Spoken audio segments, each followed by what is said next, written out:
ఆదిలాబాద్ పట్టణంలోని new housing board కాలనీలో అయ్యప్ప పడి పూజ వైభవంగా సాగింది.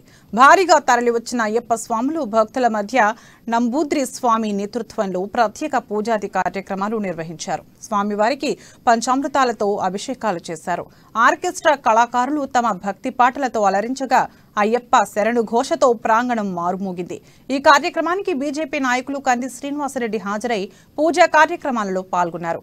నిర్వాహకులు ఆయనకు ఘన స్వాగతం పలికి సాదరంగా ఆహ్వానించారు. హౌసింగ్ బోర్డు కాలనీ భక్తజన సంద్రంగా మారింది. ఆధ్యాత్మికత వెల్లివిరిసింది.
భద్రాచలం